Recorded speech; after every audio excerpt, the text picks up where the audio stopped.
Sa mabuting balita ngayon, hinihingi ng mga Hudyo kay Jesus na sabihin ng tuwiran kung siya nga ba ang Mesiyas. Ngunit ipinakita ni Jesus na ang sagot ay nasa kanyang mga gawa na at sa kanyang ugnayan sa kanyang mga tupa. Ang problema ay hindi kakulangan ng pagpapahayag, kundi kakulangan ng pananampalataya. May mga taong nakakarinig, ngunit hindi tunay na nakikinig. May mga taong nakakakita, ngunit ayaw maniwala. Sinabi ni Jesus na ang kanyang mga tupa ay nakikinig sa kanyang tinig. Kilala niya sila at sumusunod sila sa kanya. Napakagandang larawan nito sapagkat ang pananampalataya ay hindi lamang kaalaman tungkol kay Kristo, kundi isang buhay na ugnayan, pakikinig, pagkilala at pagsunod. Hindi sapat na alam natin ang pangalan ni Jesus. Dapat marunong tayo makinig sa kanyang tinig sa ating buhay. At dito pumapasok ang pangako ni Jesus na ang kanyang mga tupa ay binibigyan niya ng buhay na walang hanggan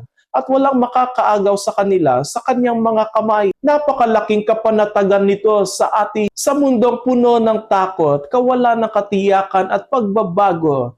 May isang lugar ng seguridad, ang kamay ni Jesus. Hindi niya sinasabing mawawala lahat ng pagsubok. Ngunit sinasabi niya na sa kabila ng lahat, hawak niya tayo. Minsan marami tayong kinakatakutan, kinabukasan, kabiguan, sakit, pagkawala, at sariling kahinaan. Ngunit ang mabuting balita ngayon ay nagpapaalaala sa atin na kung tayo ay kay Kristo, hindi tayo nag-iisa. May kamay na humahawak sa atin, matatag, tapat, at hindi bumibitaw. Ang ating lakas ay hindi lamang nasa ating kakayahang kumapit sa Diyos, kundi higit sa lahat sa katotohanang ang Diyos ang mahigpit na humahawak sa atin. Mga kapatid, ang hamon sa atin ngayon ay ito: maging tunay na tupa ni Kristo, marunong makinig sa kanyang tinig, marunong sumunod sa kanyang daan, at buong pusong magtiwala sa kanyang paghawak, sapagkat ang tunay na kapanatagan ng buhay ay hindi matatagpuan sa mundo,